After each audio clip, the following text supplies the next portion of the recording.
salgo para la UAS.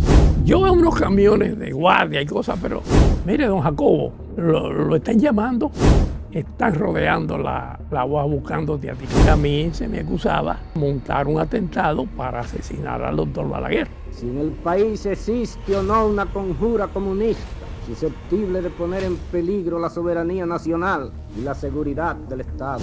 Incluso llevaron un tanque que lo envió Pérez y Pérez. En el sitio que yo tuviera que lo desbarataran como fuera. Esa es la verdad. Mis amigos del Tanto, qué bueno que nos acompañan. Damos continuidad a nuestra serie sobre Joaquín Balaguer, una persona que aunque no está físicamente con nosotros, lo vemos en cada detalle de la vida política y de la vida pública nacional. Así es que gracias a los que se suscriben, comparten este contenido y los que comentan qué les parece este contenido de alto valor que hacemos para todos ustedes. Aquí está con nosotros Tácito Perdomo, una persona que vivió intensamente la era de Balaguer y que pues luego forma parte de los delegados del Partido Reformista en la Junta Central Electoral hasta la fecha. ¿Cómo son los procesos electorales? ¿Cómo es su encuentro con Balaguer? ¿Y qué pasó en la UAS, la muerte de Sagrario Díaz? Todo esto por los ojos de un testigo de excepción. Gracias por estar con nosotros. El placer es mío, una honra, de verdad. Qué bien. Don Tácito, verlo bien puesto, qué alegría poder contar una historia de décadas y décadas y tener precisamente la oportunidad de los ojos que lo vivieron. Vamos a hablar de esos tiempos de represión de Balaguer y de la lucha en la que usted formaba parte en el MPD.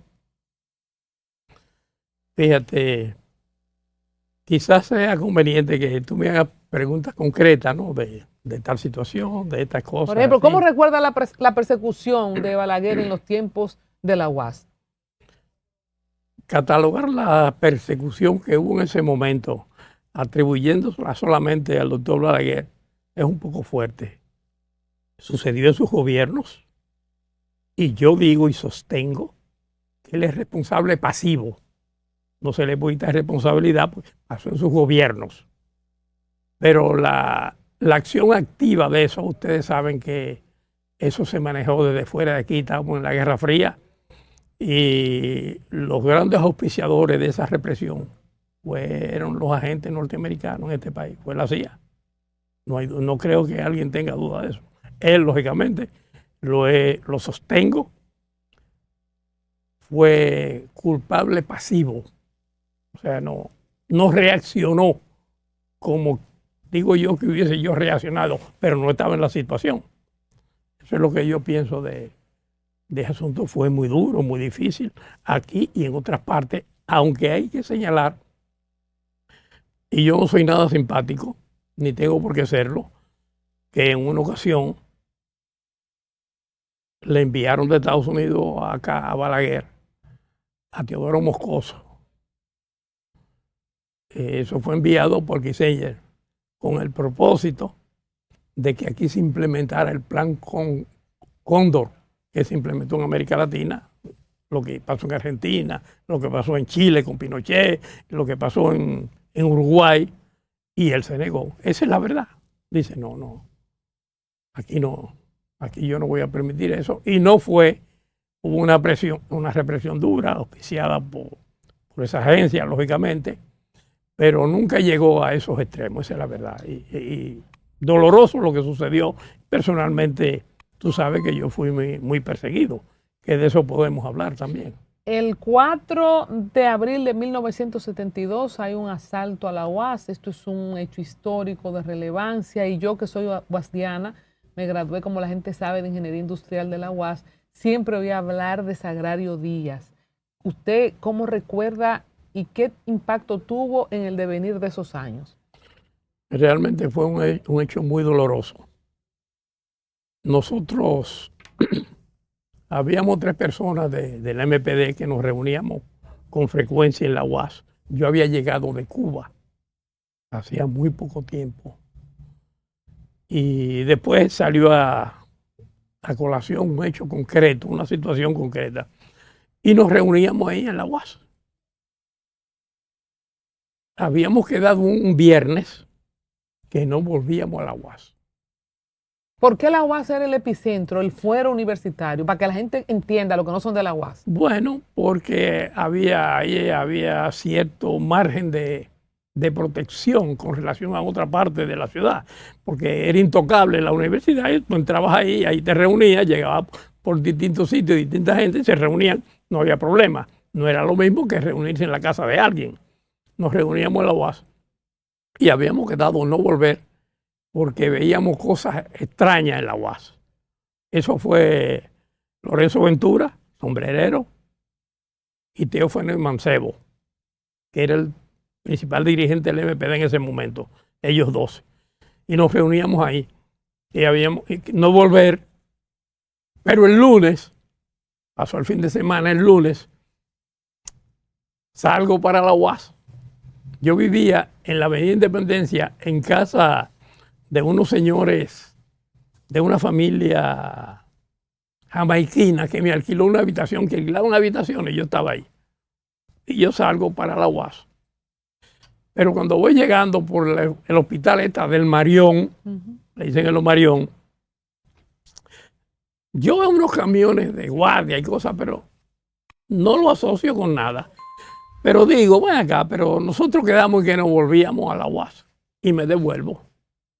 Cuando me devuelvo, en esa época no había celulares ni nada de eso, que yo entro a la casa, me llaman por el nombre que yo tenía en la casa, que era Jacobo. Mire, don Jacobo, lo están llamando. Y cuando yo voy, me estaba llamando Margarita Cordero, que era mi esposa en ese momento, y me dice, ay. O sea, se alegró de que le contestaba, están rodeando la UAS buscándote a ti. Pasó eso, ¿no? Y lógicamente yo había actuado con suficiente discreción y seguía actuando con suficiente discreción que no me atraparon nunca, no me encontraron. Nunca me atraparon. O sea que todo ese operativo fue para buscarlo a usted. A usted. ¿Por qué? Ahí es donde está el asunto, incluso con relación al gobierno, que no de ninguna manera pretendo yo justificarlo, pero entiendo algunas cosas. Bernardo Vega publicó hace un tiempo unos documentos de esos de la CIA de Estados Unidos, donde se hacen públicos y donde los mismos documentos decían que faltan cosas por publicar, por aclarar, donde a mí se me acusaba de que había llegado de Cuba a montar un atentado para asesinar al doctor Balaguer. Y eso no era así. No entremos en esos detalles. Ese no es el caso, si es verdad o mentira. Porque yo te digo que es mentira, no me vas a creer. Si te digo que es verdad, tampoco me vas a creer. Ese no es el problema. El asunto es... Pero figuraba en un informe. Estaba en el informe. Entonces... Eso lo pone a usted en peligro. Espérate, pero yo tengo que entender también. Y si hubiese sido al revés, que yo hubiese sido el presidente y me llega un informe de que un fulano de tal, un tal Tácito Perdomo vino de Cuba, más en esos momentos, a montar un operativo para asesinarme a mí. Eso no quiero justificarlo, pero entiendo. ¿Por qué usted cree que la CIA lo involucró? ¿De dónde salió la información? ¿Qué usted hacía en Cuba? ¿Por qué vino? Bueno, yo estuve 5 años en Cuba. Y cuando llegó Maximiliano Gómez Moreno, salí de Cuba a preparar su llegada a Francia, a París. Y estuve con el Moreno, tanto en Cuba, lógicamente. Nosotros éramos amigos desde muchachos aquí en la República Dominicana y del MPD. Y después fui a Francia, preparé su llegada, tanto en el mismo París como en Bélgica, en Bruselas, de donde ahí fue donde se llevó a Miriam. Después, cuando Miriam llegó, a mí me tocó llevarla entonces a Bruselas. Entonces, nada, surgió esa acusación, que te digo, no tiene sentido que comencemos a detallar la morbosidad de si es verdad o mentira. No tiene, el valor son las consecuencias. Y entonces... ¿Cómo usted interpreta hoy la relación de esos organismos internacionales y la represión local? ¿Qué tanto poder tenía la CIA en ese tiempo? Lo tenía todo aquí en toda América Latina y quizá en el mundo, o en muchas partes del mundo. Esa es la verdad. Eso no hay que negarlo. Es verdad. Y en otros países de América Latina hicieron cosas muchísimo peor que aquí, como en Uruguay, en Argentina.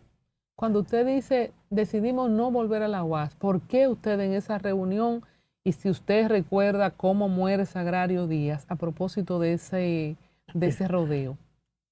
Nosotros sentimos, no, pues hace tantos años, 50 años, más de 50 años, que algo se estaba moviendo en la UAS, de que habían algunos infiltrados de alguna manera, que habían algunas cosas que no eran sanas y que era riesgoso estar yendo a la UAS.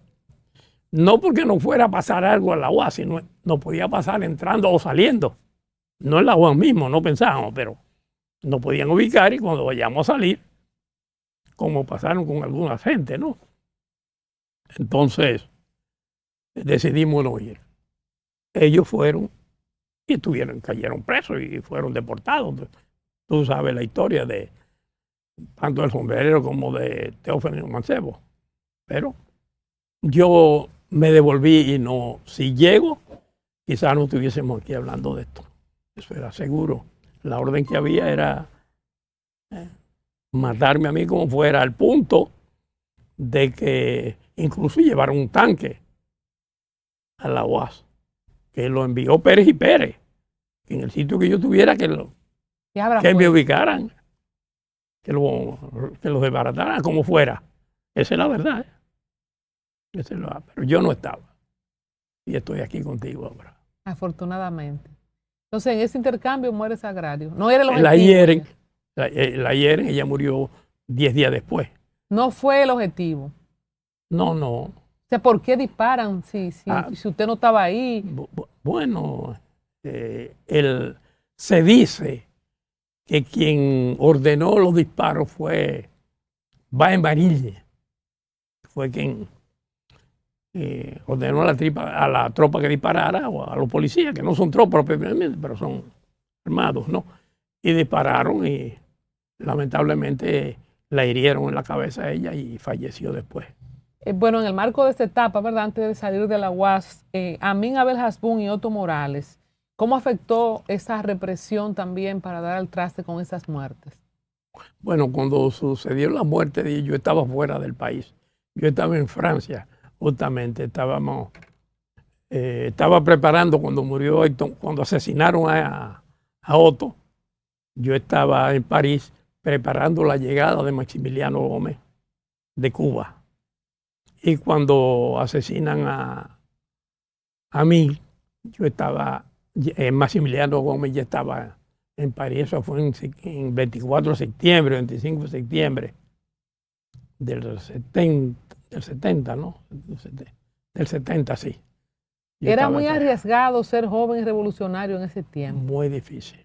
Y lo era también, y en el caso nuestro, una herencia. En la era de Trujillo también, sin duda. ¿Y qué lección usted cree que dejan esos eventos para la juventud actual? Porque a veces uno tiene tesoros que no valora por ignorancia, precisamente. Creo que la juventud ahora debiera, si no tener las mismas prácticas, que no es lo que quizás no sea lo conveniente, pero beber en esa fuente de esa disposición de los jóvenes de mi época, de su patriotismo, de su preocupación por la situación del país, aunque quizás con métodos equivocados pudiera ser, o métodos que eran lo que eran de la época. La época. Pero valdría la pena que nuestra juventud actual bebiera en esa fuente.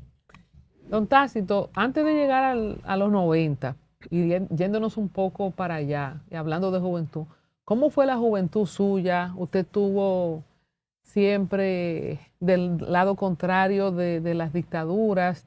Entiendo que antes de Balaguer usted también tenía una historia. Cuéntenos un poco de qué le forma su pensamiento y y su forma de actuar respecto a lo que se vivía en la política de esta media isla? Fíjate, mi padre era propietario de la planta eléctrica de Atomayor. Plantitas. ¿Qué podía hacer la planta eléctrica de Atomayor en los años 40, no? Una cosita. Pero se la compró don José Trujillo Valdés. Se la compró. ¿A la buena o a la mala? Se la compró, tú sabes cómo era. Y mi papá quedó sin nada, ¿no? Y Trujillo, parece que mi papá tuvo algunas situaciones que le resultaron desagradables al régimen sin llegar a consecuencias, ¿no? Y lo enviaron para la frontera. Lo nombraron administrador de colonias agrícolas en la frontera. Ahí llegamos a Hondo Valle, estuvimos en San Juan, estuvimos en el Corral de los Indios, estuvimos en el Cercado, en todas esas partes. Mi papá, colonia agrícola que hizo Trujillo en la frontera. Que no era ningún premio en la época. Porque ahora la gente quiere la frontera y ser cónsul en Haití. Antes no. Muchacha, no. Tú sabes lo que era eso en la frontera, en Hondo Valle. Me acuerdo yo, llegamos a Hondo Valle. De Atomayor a Hondo Valle fuimos. Entonces, bueno, eso creó siempre una situación. Después en la Romana, ya yo hecho un jovencito, el día que cumplí 15 años. Antes de eso, en la Romana había un grupo de jóvenes, Domenech, que lo asesinaron. Me acuerdo más de ese nombre porque era estudiante de sacerdote, ¿no? Había otro que era un pariente, apellido Gil, que eran farmacéuticos, su familia también lo asesinaron, y asesinaron una persona que era novio de una hermana mía, o había sido novio, Bienvenido Creales. Con ellos, de alguna manera, siendo yo muchacho, yo no voy a usar la palabra que utilizaban, pero era fácil. Me acuerdo yo que me enviaban a llevar libro, alguna cosa, o mandado de un sitio a otro. Y un día yo abrí un paquete, porque me puse curioso, y era un libro, no me acuerdo del título ahora, medio extraño, contra Trujillo, ¿no? Y había un general, que era un viejito ya, pero todo el mundo sabía que no era trujillista, bien, don Marcelino Lozano. Y yo me acerco de don Marcelino, y yo, don Marcelino, y le pregunté, ven acá, y aquí uno puede leer lo que quiere en este país. Le hablo. Me dice, no, me explica. Digo, yo, entonces aquí no hay libertad. Le digo, yo un muchacho, iba a cumplir 15 años. Y él, entonces yo le enseño. Dice, mira, Georgie, que eres mi nombre de familia. Mi nombre de familia es Georgie, porque yo soy del este, germanófilo. Y se le ponía nombre alemanes a los muchachos. Mi primo se llamaba Goering, Mussolini otro, yo era Georgie. George, por el doctor George, un espía alemán que había en San Pedro de Macorís, médico. Entonces, yo dejo eso así, digo. Y el día que cumplo 15 años, mi papá me sienta. Me dice, Georgie, quiero hablar contigo. Tú cumples 15 años hoy. Tú eres un hombrecito. Y se había perdido de mi casa un cuadrito metálico que si en esta casa de Trujillo era jefe, yo lo había botado. Yo lo había botado. Me dice, ahora entiendo qué pasó con Trujillo el jefe. Ahora entiendo. Mira, Trujillo es lo peor que puede haber pasado en este país. Trujillo es esto. Y estuvimos en la frontera, por eso nos explica. Pero yo no quiero más problemas con Trujillo. En esta casa hay que respetar a Trujillo. Y tú eres un hombrecito. Y el que no respeta a Trujillo no puede estar aquí. Mi mamá vivía en la capital, ellos no vivíamos juntos. Mi mamá vivía en la capital. Yo tenía 35 centavos ahorrando pesitos, chelitos para hacérselo llegar a mi mamá. Era un muchacho, ¿no? Pero 35 centavos era un dinero. En el año, eso fue en el 56. Yo cumplí el 5 de agosto en el 56. con esos 35 centavos salí el lunes 6. Me acuerdo así, muy preciso. Me cogí una guagua y me fui para la capital donde mi mamá. Y nunca más volví donde mi papá. Nunca más lo vi. Más, es una cosa mala, lo que tú quieras, pero ese es mi carácter. Más nunca volví. Pues vivimos varios años, incluso mataron a Trujillo, yo estuve en el exilio, volví, la guerra, todas las cosas. Él murió en los años bien avanzados ya, ¿no? Pero nunca más volví. ¿Y él no lo buscó tampoco? En un momento, entiendo que sí, incluso cuando estaba en el hospital, en la clínica, que fue en la del Este ahora, ¿no? En la Máximo Gómez, mi hermano Príamo me fue a buscar. Dice, mira, papá quiere verte. Él está muy malo ya, quiere verte. Vamos. Yo me reacciono. Dice, papá está malo, Georgie, papá se puede morir. Vamos a verlo. Y yo, está bien, vamos para allá. Y cuando vamos llegando, va bajando un hermano, otro hermano me dice, papá acaba de morirse. Ahí en esa clínica. No lo vi. Eso es malo. Bueno, yo no sé si no es el problema, pero pasó. ¿Y cuántos años pasaron? Habían pasado. Desde los 15 años suyos hasta ese momento. No, ya. Mucho eso. Él murió en los 90 por ahí. Cerca de los 90. O sea, estamos hablando de que... Sí, muchos 40 años. Por lo menos 30. Oh, frécome. Eso no, pero lo que pasa es que... ¿Y su mamá, cuando usted llegó, qué dijo? ¿Cómo fue? ¿Y cómo entonces usted se integra a la vida en la capital? ¿Y cómo usted termina en Nueva York? Mi mamá tranquila. Mi mamá, bueno, Georgie, tú, esta es tu casa, yo soy tu madre, contigo. Las madres son madres. Entonces, lógicamente, ella, ten cuidado, ten muchos problemas. Un pariente me consiguió un trabajo en la oficina del Central Río Jaina, el 3 de diciembre del 56. Yo soy muy preciso con las fechas, ¿no? Del 56.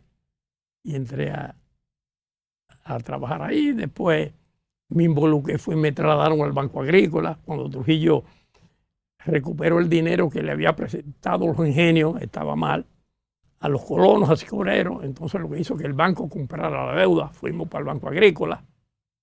Y ahí llegó el MPD aquí y comencé a involucrarme. Me involucré a través de un señor apellido Brito que tenía una sastrería al lado casi del MPD, un poquito, a una cuadra. Y ahí me fui involucrando y cosas, la cosa se me complicó. Estados Unidos en ese momento dio una serie de visas a jóvenes. Abrió, sí, y a mí no me daban el pasaporte. ¿Por qué? No sé. Realmente no. Yo trabajaba en el Banco Agrícola sin problema. Llevaba el periodiquito del MPD al Banco Agrícola, eso sí. Y no sé, pero el señor que era, no me acuerdo el nombre, que entregaba los pasaportes, que se catalogaba de un tipo muy reaccionario. Un día voy yo. Y el último día de la cita, el día de la cita, y no me dan el pasaporte, no podía ir al consulado. Y voy y me dice, mire, le voy a dar su pasaporte. Usted me hace sangre, algo así me dijo. Váyase pronto. Fui a la embajada ese mismo día, o al consulado, no me acuerdo, eran ahí en el Conde, mi visa, y me fui a los pocos días. ¿Y cómo era, en qué año eso fue? ¿En los finales de los 50? En el 60. Antes fue en diciembre de Trujillo. Sí, con Trujillo vivo. ¿Y cómo era el Nueva York que hoy dominan los dominicanos en los 60? No era muy poca cosa. ¿No había droga todavía? En los dominicanos. Había, pero en muchísimo menor medida que lo es ahora. Habíamos en Estados Unidos, creo que unos 30,000 dominicanos en esa época, en todo Estados Unidos. Y puedo decirte que había en Nueva York 5 bodegas dominicanas. 5 bodegas. Y yo me acerqué a uno de esos bodegueros y que estaba abriendo una y no tenía como personal. Y parece que yo le caí bien, ¿no? Israel Montilla. Me dice, ven para acá, yo te voy a pagar 45 pesos semanales y y 25 pesos semanales te lo voy a capitalizar aquí en la bodega. Y yo, está bien, y me puse a trabajar ahí con él. Claro, él era antitrujillista, ¿no? Era el movimiento trujillista y conocí yo a Israel Montilla, a Isabel Tesano, a Germán Boy, a Alfonso Canto, bueno, todo ese grupo, toda la izquierda, todo ese grupo de antitrujillistas, me ligué con ellos, y lógicamente, con la gente del MPD que lo encabezaba un joven, un señor, era un joven en esa época, Tirso Toribio, y bueno, en fin, por ahí se... ¿Y qué tanto duró allá y cómo germinó bueno, a los pocos meses, eso fue en diciembre, en enero, bueno, a los pocos meses, tenía yo 5 meses cuando matan a Trujillo. Matan a Trujillo, que pasó una cosa que nunca me la voy a explicar.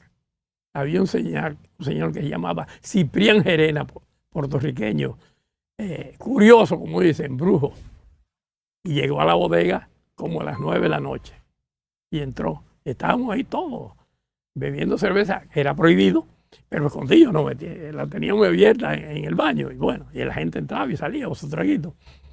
Y dice hace de esas cosas que dice, en estos momentos están matando a Trujillo en una autopista, en una carretera de la República Dominicana.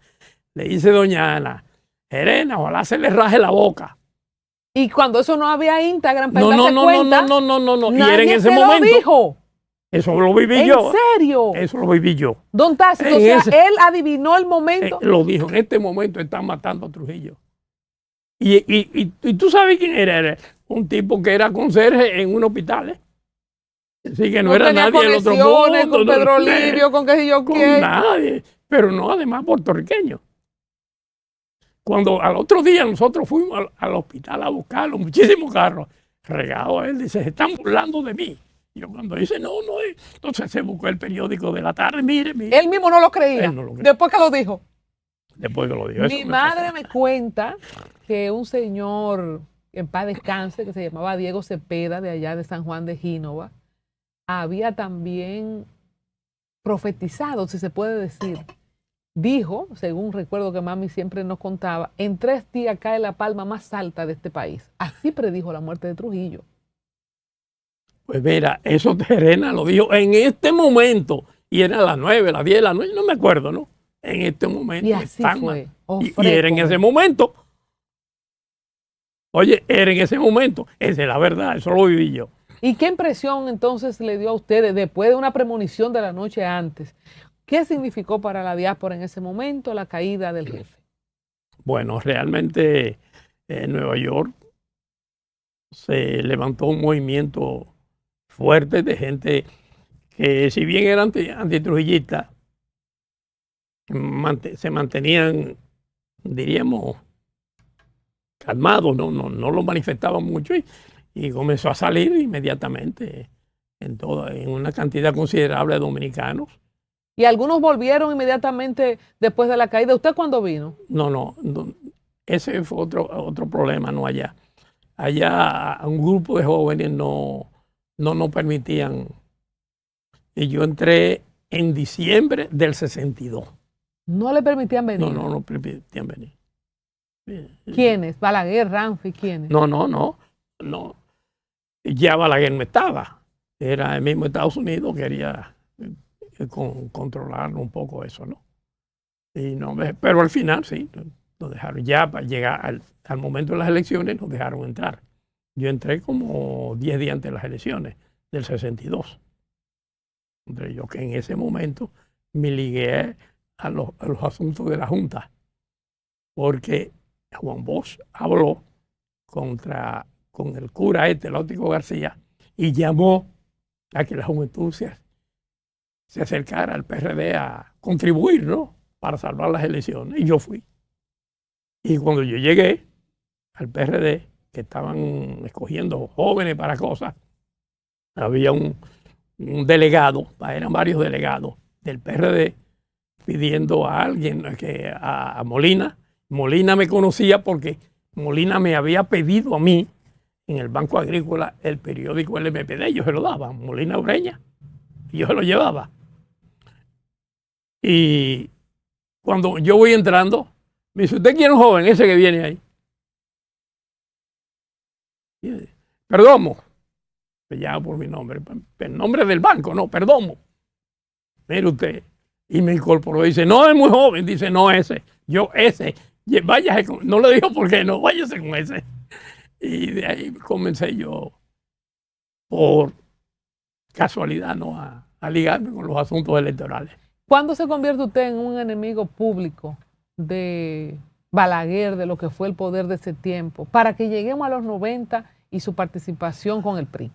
Bueno, evidentemente que cuando se dan las elecciones en que gana Balaguer en el 66, yo estaba en Cuba, yo había salido a Cuba.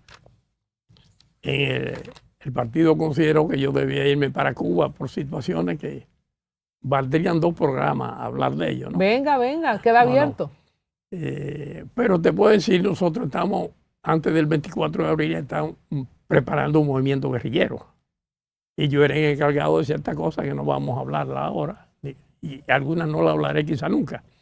Entonces era muy riesgoso para mí. Primero ahí me dejaron en el ingenio. Cuando comienza a abrir, tú no te mueves de ahí. Tú te quedas en el ingenio. Yo tenía una posición grande en el ingenio. Yo era jefe de colono en el ingenio Sama, que molía el 48% de la caña de colono. Yo era jefe de eso. Tenía 24 años. Pero tú te quedas ahí. Y me quedé. Después, eso implicaba cosas muy delicadas y decidieron que yo me fuera para Cuba, que no me quedara. Y salí para Cuba en el 66. ¿Y cuánto duró en Cuba? 5 años. Entonces, ¿estudió en Cuba? ¿Qué hizo usted a nivel académico? De todo. Mira, entonces... Vuelve a los 5 años. No. Entonces, en eso es que se dan las elecciones y yo era antibalaguerista porque era MPDista, ¿no? Y el MPD era contrario a Balaguer, pero no viví ese proceso electoral. Cuando yo llego aquí, que entro en el 71, ya Balaguer tenía 5 años en el gobierno, siendo presidente. Los primeros 5 años de Balaguer, yo no los viví. ¿Qué tan duros fueron esos 12 años de Balaguer en términos de libertades? Bueno, realmente fueron... Hay 2 cosas, hay que hacer comparaciones. Fueron años duros, sin duda, pero si tú lo comparas con otras partes de América Latina, porque siempre hay que ver el entorno, lo que ella, sin negar su dureza, sin negar incluso la crueldad que pudo... La banda colorada, por ejemplo. Todas esas cosas, los incontrolables. Todas esas cosas. Lo que pasó en América Latina fue mucho peor. Esa es la verdad. Cuando sale Balaguer en el 78, ¿qué papel usted juega? ¿Usted estaba en el medio cuando viene el PRD? Sí, en el 78 sí, yo estaba. Cuando Balaguer, en el 78, voy a hacerte una confesión aquí, que nunca se habla. Tú no habías nacido, pero te voy a decir algo que he oído hablar.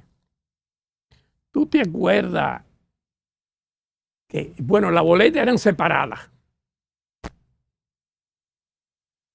Y decían que el Partido Reformista le exigía a los empleados públicos y a gente le compraba la boleta blanca.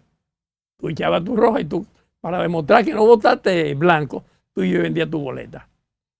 Tácito Perdomo tenía una imprenta, la cerró y le hizo las boletas blancas al PRD. Yo le hice la boleta blanca al PRD. La boleta que el PRD regó en el 78 la hizo Tácito Perdomo. Para evitar... Para que se la daban a los PRDistas. Entonces el PRDista demostraba que no había votado blanco. O sea, había una doble boleta. Todos partidos tenían una boleta, pero separada. De las blancas, no era boleta única.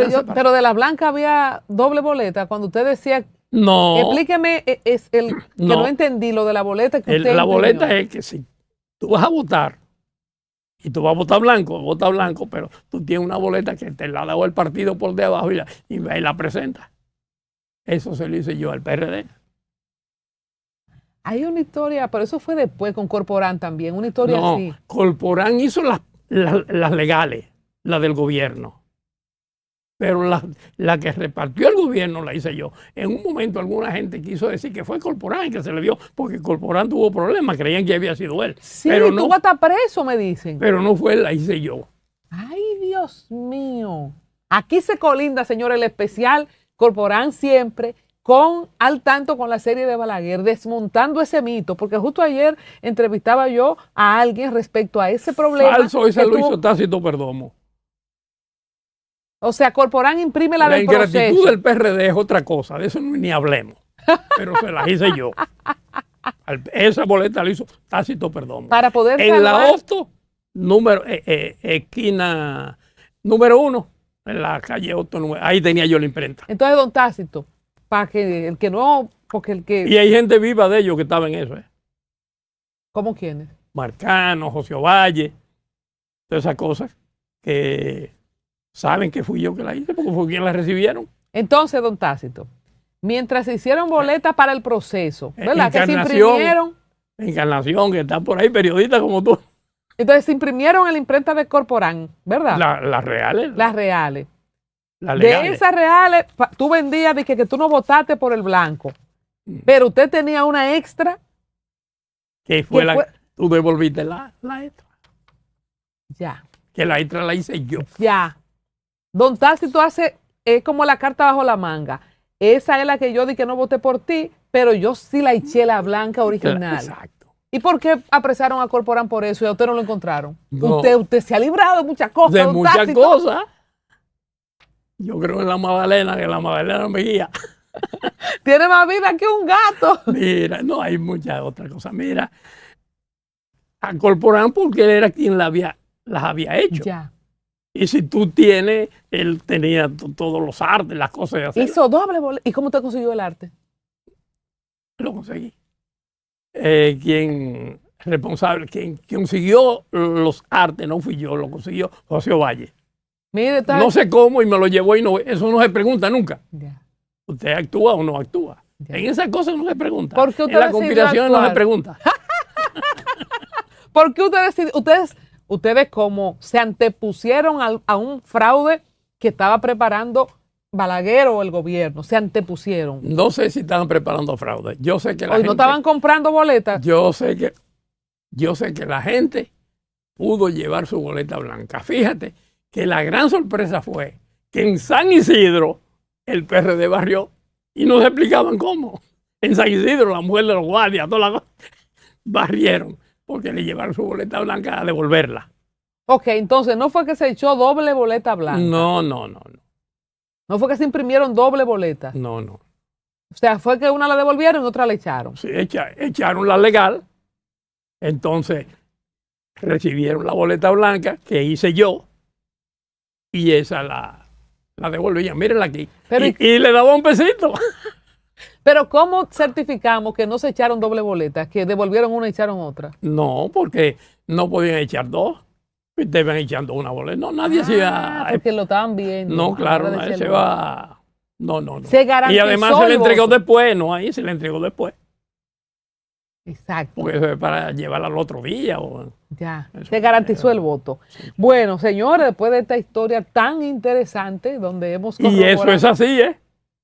Lo que te estoy diciendo No hay fue vuelta floja. Corporán, fue Tácito. Fue Tácito Perdomo que hizo esa boleta. En la Otto número 2, ahí tenía yo la imprenta. Entonces- que está ahí en la casa. En ese gobierno del 78, ¿cómo le fue a usted? Porque usted dice la ingratitud del PRD es otra cosa. ¿No se le retribuyó, usted le reconoció ese acto? No, ni nunca. Pero eso no es problema. Ni nada, ni mucho menos nada, dicen allá. No, tranquilo, no. Yo cumplí, creo que en ese momento lo que yo entendía que era mi responsabilidad, cumplí con ella. Tácito, pasa. Si era justo o no, esa es otra cosa, no entremos en eso.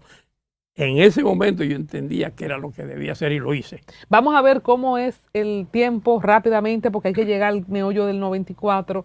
del 78, 82, 82, 86, ¿verdad? Cómo es la vida política que usted hace y cómo va pasando de ser un antibalaguerista del MPD a colaborar con el PRD hasta llegar a los brazos de Balaguer.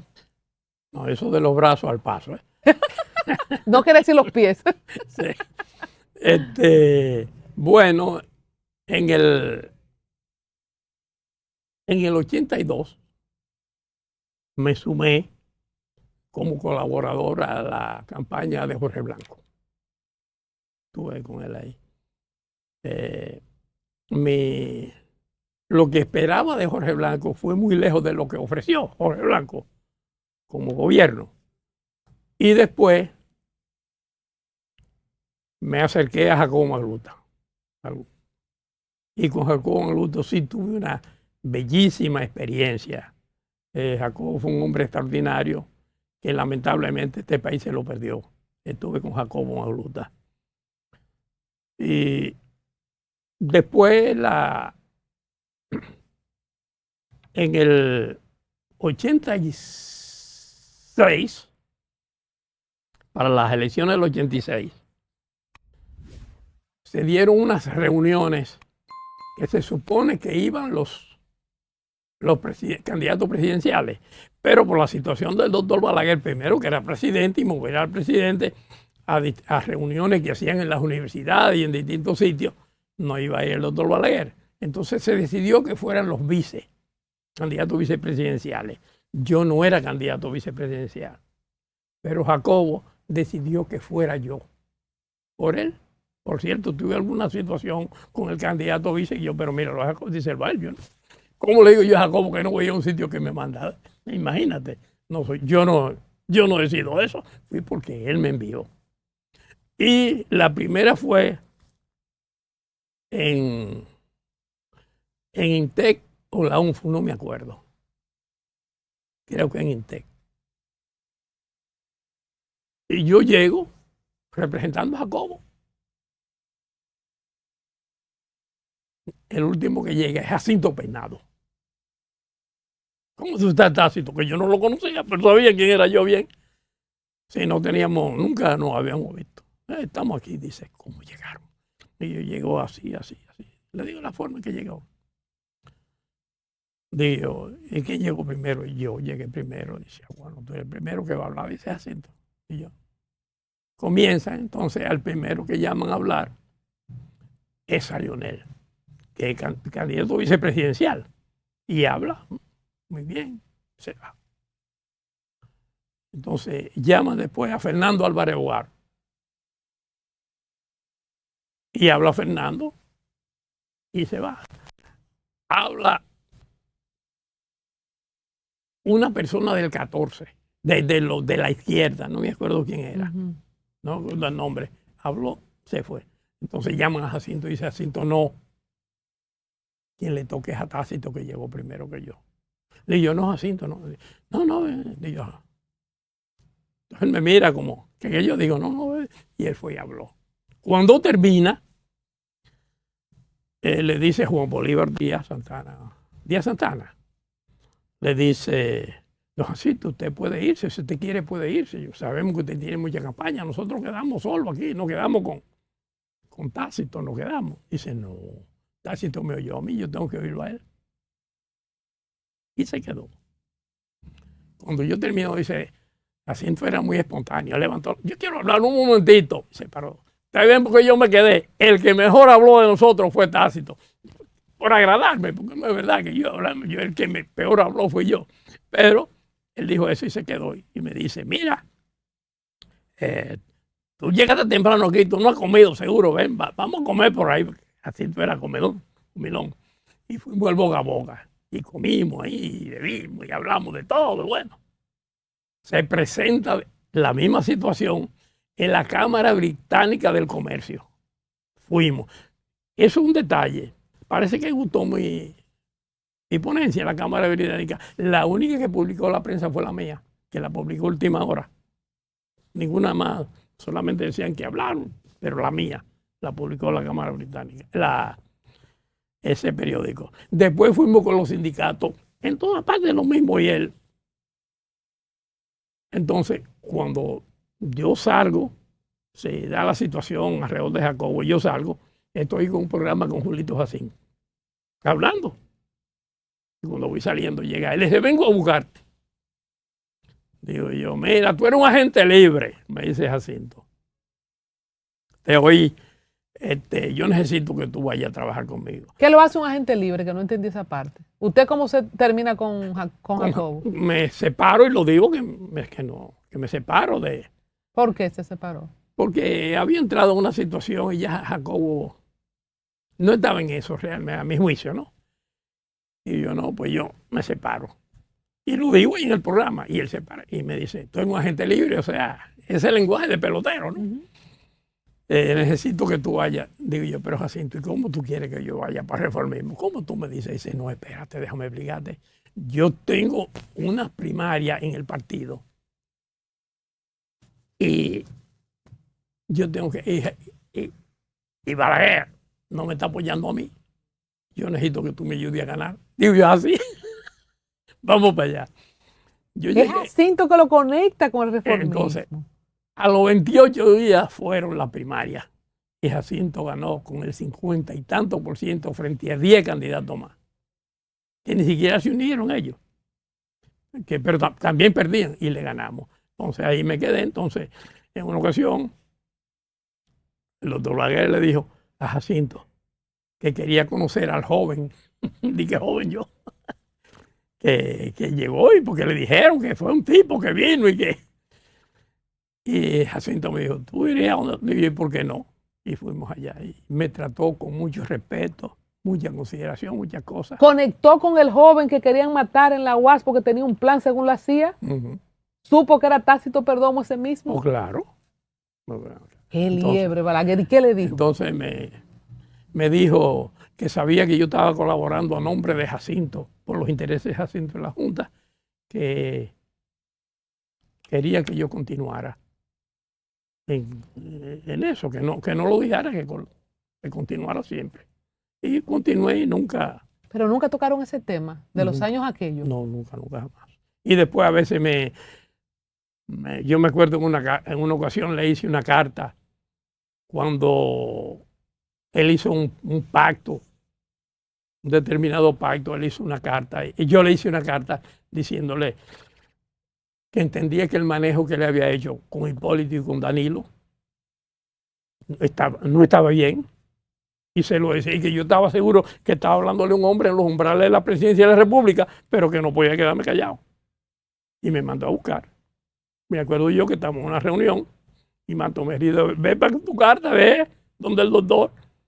¿Qué usted entendía que se debía hacer en esa situación? Que lo que estaban proponiendo, le proponían tanto Danilo por un lado como Hipólito por otro, a él era que perjudicaban. Entonces, voy allá. Y yo entro de una vez, porque sé a lo que voy. Y le digo, doctor, ¿le leyeron? Le leyeron, no le dije si leyó o no, para que sepa que yo sé que no puede leer. Le leyeron la carta que le envié. Y él dice, ¿usted anda con ella? Sí, señor, léamela. León. Y se la leí. Me dice, yo estoy de acuerdo con usted.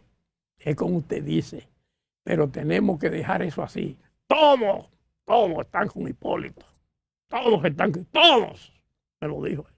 Estamos hablando del 2000. De las elecciones del 2000. No, del 96. Del 2000, sí. Claro. ¿Y por qué él decía todos están con Hipólito? Él sabrá por qué. ¿Se refería a quiénes? A toda la dirigencia del Partido Reformista. Me lo dijo así. Pero él también Perebello, que está vivo. Pero él también dijo que no prestaba su sombrero 2 veces. Él lo dijo en un discurso. Pero espera. El Partido Reformista no anda solo. El Partido Reformista no come solo. Pero se refirió en ese momento al PLD. Se refirió al PLD. Pero él, de hecho, decía que no estaba en eso. Eso fue lo que me dijo a mí, que quien estaban eran los otros. Yo no sé si es verdad o mentira, ni voy a preguntarle, ni voy a averiguar. Y si tú le preguntas a los otros, ahora te dirán que sí, que él sí también estaba. Pero el fin es que... Don Tácito, antes de llegar al 2000, ¿cómo fue esa relación de usted entre el 90, 94, cuando entra a colaborar con Jacinto, ¿verdad? En el 94, En esos años. En el 96, entre el 95. Ajá, esos años ya un Balaguer disminuido, ciego, ¿cómo fue su relación y por qué Balaguer nunca apoyó a Jacinto? Porque aún en esa primaria, tal y como usted dijo, no apoyaba a Jacinto. Y cuando Jacinto fue candidato, prefirió a Leonel que a Jacinto. Mira, Jacinto, que era un hombre extraordinario, a quien yo respeto mucho, pero obstinado también. Y no entendió algunas cosas de la política. Él debió, y te voy a decir lo que yo le dije, él debió aceptar a Carlos Morales como su candidato vicepresidencial. ¿Y por qué no quiso? Yo creo que hubo una situación, tú sabes que cuando su abuelo muere, que era presidente, el vicepresidente era el abuelo de Carlos Morales, y fue quien heredó esa presidencia. Se me ocurre eso, no estoy seguro, ¿no? Pero eso tuvo alguna influencia. ¿Y estaba enfermo Jacinto? No, pero uno se pone chivo, ¿sí? Ya entiendo. No se vaya a repetir la historia. No, pero se me ocurre, no estoy seguro, nunca me dijo eso, ¿eh? Ni nadie, yo a mí, eso era yo. No, pero tiene lógica. Claro, yo lo juraba. Ajá, la gente por allí que van los tiros, me decía yo a mí.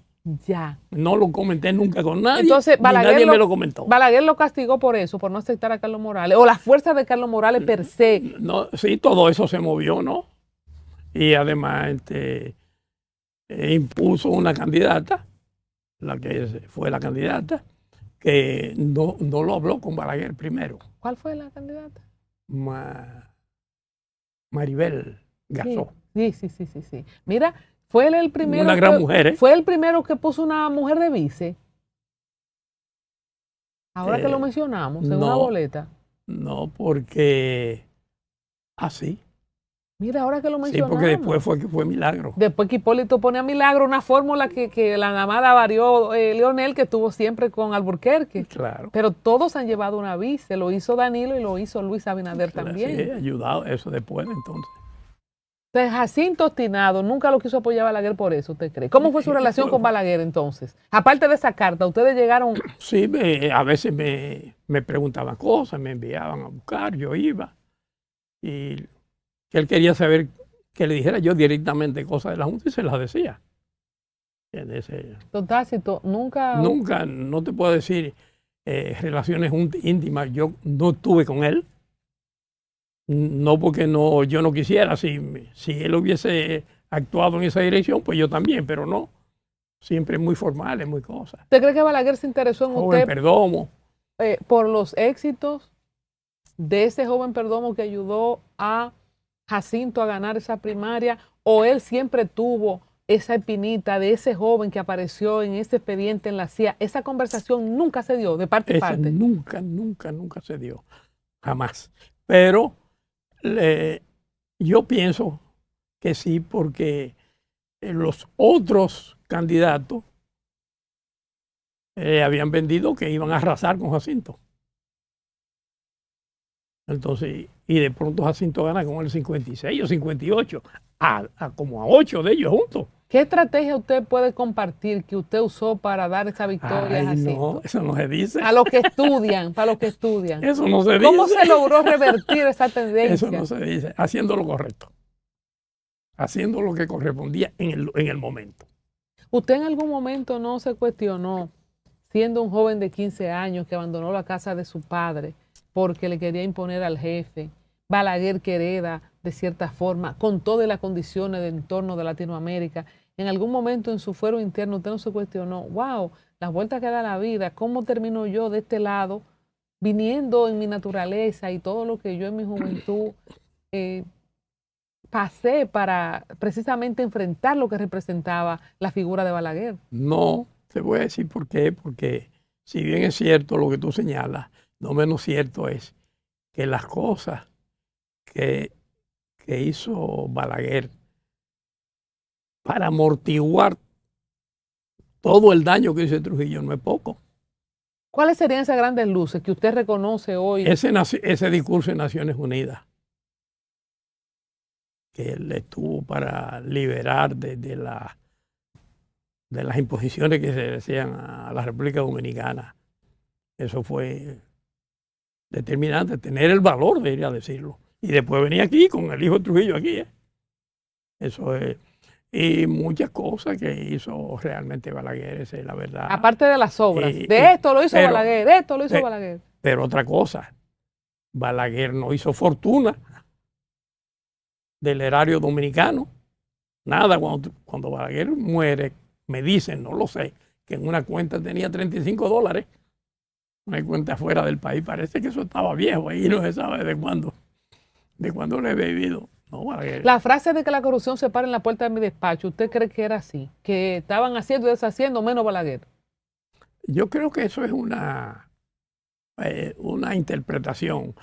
Igual que hizo 300 millonarios. 300 millonarios era porque aquí no había millonarios. El único millonario era Trujillo. Y los empresarios dominicanos crecieron, hicieron fortuna, se desarrollaron para ellos mismos cuando Balaguer llega al gobierno. Ahora hay mucho más de 300. Ahora hay como 3.000 o 30.000 y nadie se queja. Pero le hizo y eso. los que faltamos. Y los que faltamos. Estoy en la lista por si acaso. Se me está acabando, claro, pero estoy en la lista por si puedo. Hay que ponernos. De las grandes luces de Balaguer, ¿podría ser o podríamos darle algún mérito al tema, cómo trató el tema haitiano, el tema frontera?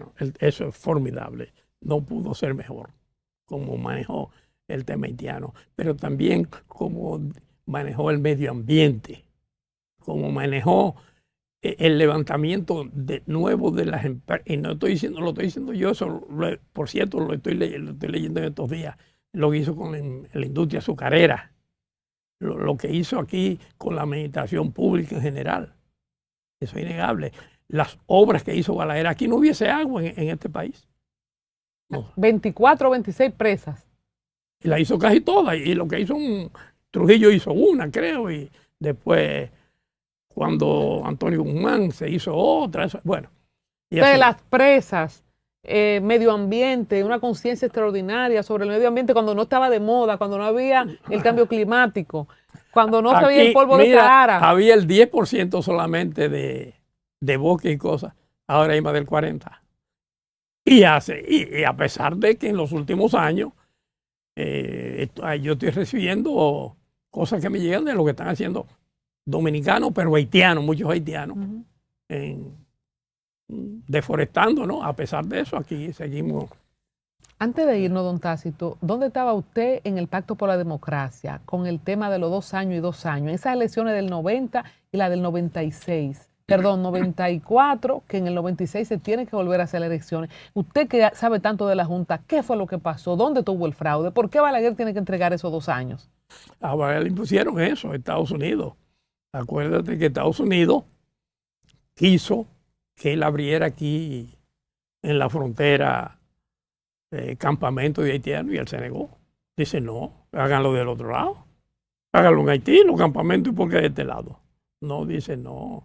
La historia de mi país no permite que yo mancille la sangre derramada aquí para liberarnos de Haití. Lo dijo y dice no. Entonces esos 2 años fueron por eso, no porque hubo un fraude en el 94. No, Peña Gómez no ganó las elecciones del 94. Fíjate, ahí hubo una situación dificilísima.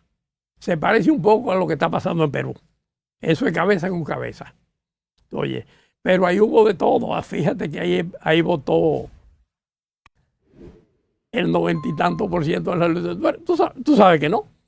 Entonces, yo te lo digo, y a mí que me perdonen los reformistas y que me perdonen los PRDistas. Todos hicieron cosas, pero parece que hubo algunos más hábiles que otros y que además cogieron más votos que otros. Pero hubo ahí de todo, y que no me digan a mí que no. Yo estaba en la Junta. ¿Qué de todo? Describamos 3 cosas. ¿Qué puede pasar cuando se hace de todo en unas elecciones? Votaron muertos, votaron haitianos. Exactamente. Todas cosas de votos indebidos las hubo. Ya eso no se hace, don Tácito. Es muchísimo más difícil actuar. ¿Qué fue lo que pasó? Vamos a dar un brinquito. ¿Qué fue lo que pasó con el algoritmo de Leonel? ¿Qué es más reciente? Si eso no se hace, ¿por qué Leonel dice que le hicieron coca? Bueno, eso fue un asunto interno. Lo de la coca, Leonel, es un asunto interno que ellos sabrán cómo las manejaron. Eso Pero es, fue la Junta que arbitró. no, pero no es lo mismo, no es lo mismo que unas elecciones.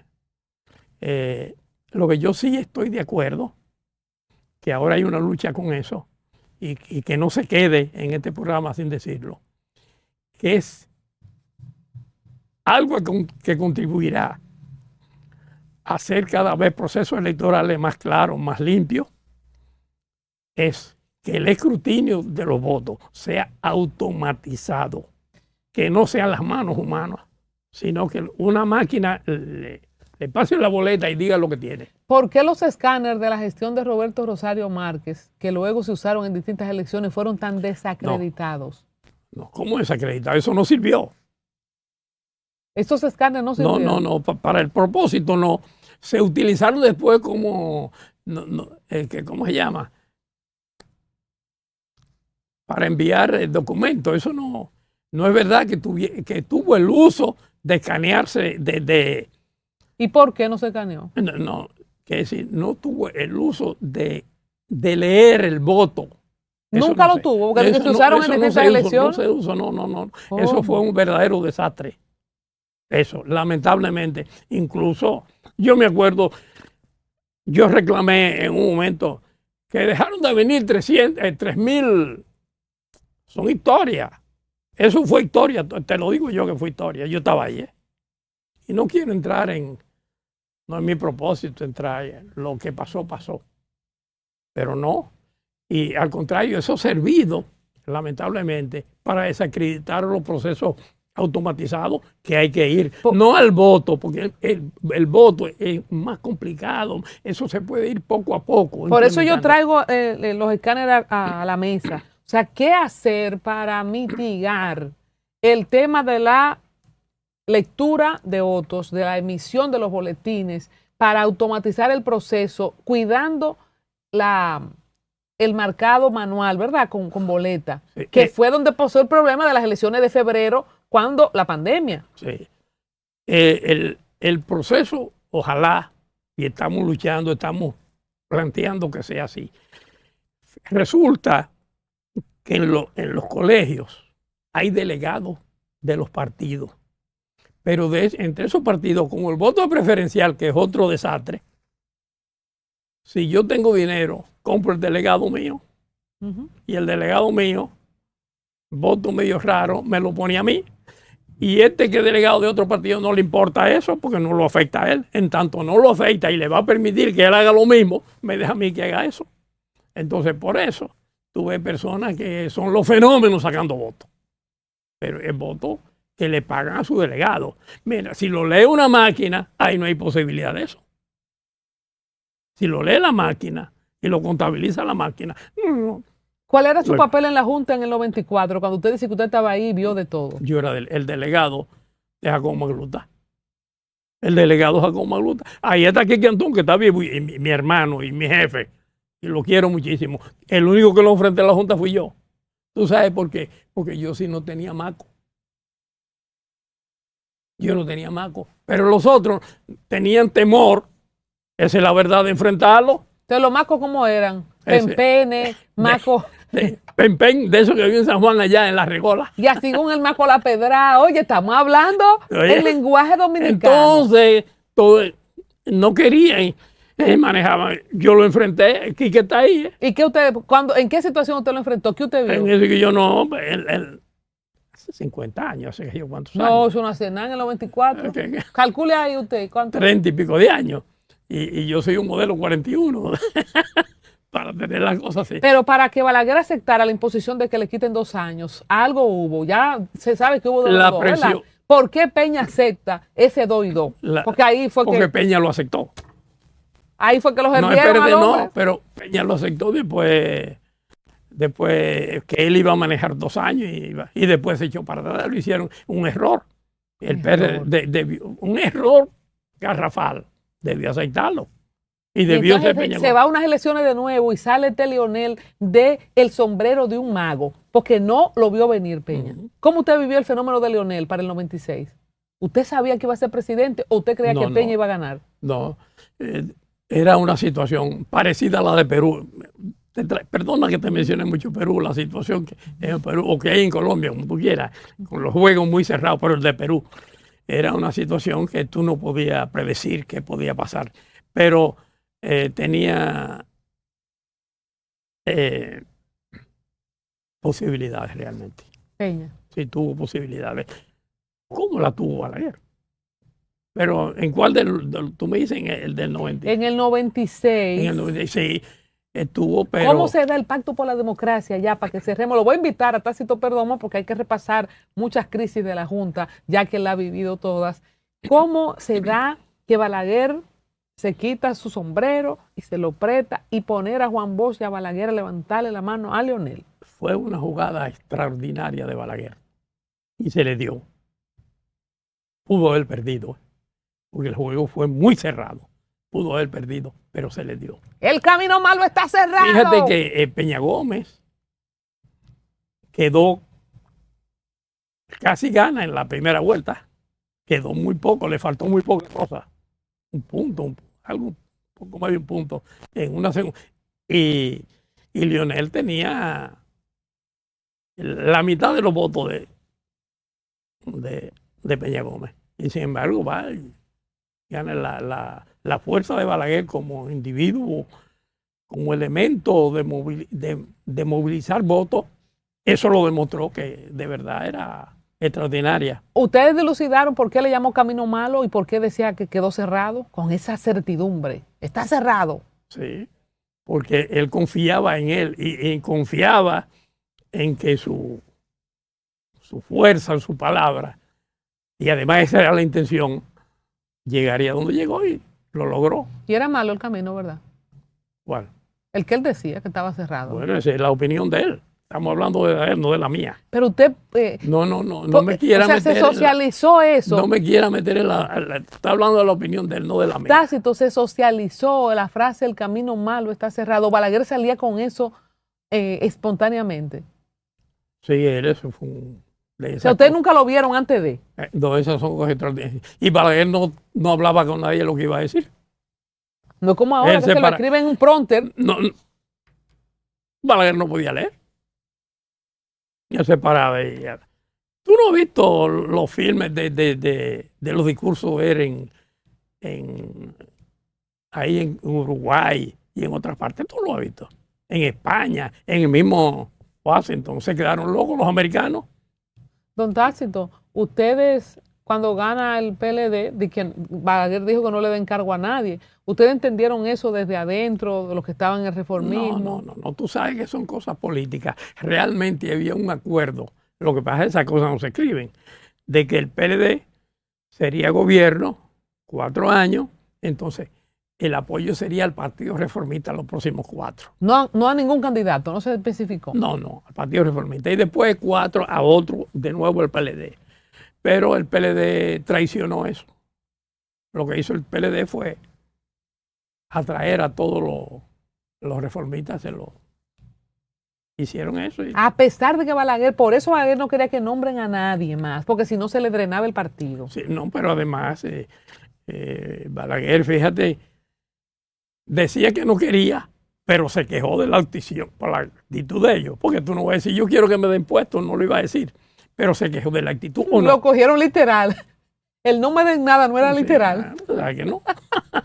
Dime que no con un sí camuflajeado. Sí, eso es así. Ok, tenemos que despedir este episodio. Me quedo con muchas cosas, así preguntitas breves. La mejor y la peor Junta Central Electoral de toda la historia, de lo que usted ha podido ver. Esa es una situación muy difícil, realmente. En todas, yo le he reconocido en su momento algunas cosas positivas y a todas les reclamo algunas cosas. Por ejemplo, la de Castaño Guzmán, tumbar esas elecciones en febrero fue catastrófico. ¿Se podía salvar esas elecciones? No solo eso, todo es el montaje, no solo el momento de que la tumba, sino Castaño Guzmán lo dejaron solo. Yo me acuerdo que el día antes de las elecciones yo estaba en la Junta, la gente me decía, ¿qué tú haces aquí? Digo yo, no, pero yo soy delegado, yo lo que tengo que estar aquí, yo no sé. que yo no sé qué hago aquí, pero estoy aquí. Es un buen detalle. Y el único que fue de los jueces fue Cataño Guzmán. Nadie fue. Estaban, a mi juicio, yo digo que andaban haciendo turismo por el Cibao, por el sur. En la Junta, ahí en esos sitios hay junta. La Junta Central debe estar aquí. Por lo que se arme. Cuando se arma el problema, ninguno de la Junta fue porque ninguno sabía ni estaba ahí.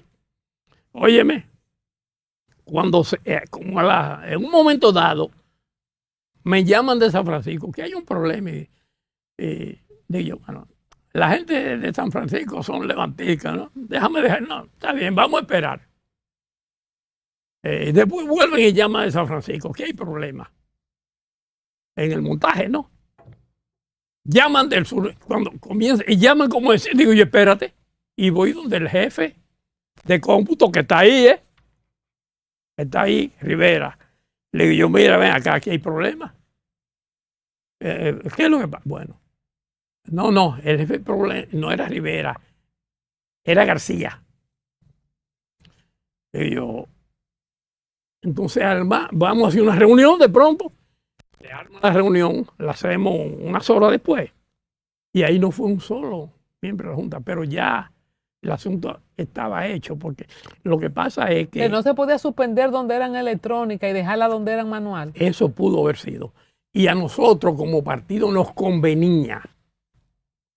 Pero se creó un ambiente de que eso podía terminar en un levantamiento ciudadano. Y el Partido Reformista, por disposición de Quique Antún, ese que alguna gente a veces quiere señalarlo de situaciones, me instruyó a mí, no, que la suspendan todas, porque aquí puede haber una catástrofe.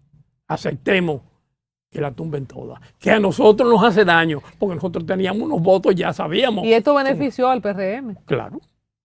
Sí, porque después fue el que tuvo... Qué locura que se acusara al PLD de conspirar para que esas elecciones fracasen cuando fue el más perjudicado. Porque el PLD fue el que más perdió. El PLD, reformista. O sea, quien ganó fue el PRM. Nosotros perdimos mucho, pero lo aceptamos de alguna manera una imposición que no había tiempo de explicar que era una imposición. Y la aceptamos. Don Tácito, ojalá la vida nos permita sentarnos de nuevo. Sí, espérate, no me hables así. Mencionó a Maximiliano Gómez. No, eso siempre cuento, aunque no es el momento, historias de tanta gente con la que yo hablé el día del YEXE, gente joven y vigorosa. Uno en realidad nunca sabe cuándo es la última vez. Ojalá que nosotros tengamos más oportunidades. Si viviéramos con esa conciencia, creo que seríamos mejor personas. Yo iba para el YEXE. ¿Ve? Yo quizá hubiese ido. Tuve que salir a una hija mía que paría o algo así a Estados Unidos y allá Yo creo que si contáramos la historia de todo lo que pudimos haber ido esa noche, no acabarían los libros. Maximiliano Gómez, su muerte, Jorge Blanco y su proceso político. Prométame otro encuentro. Cuando tú digas.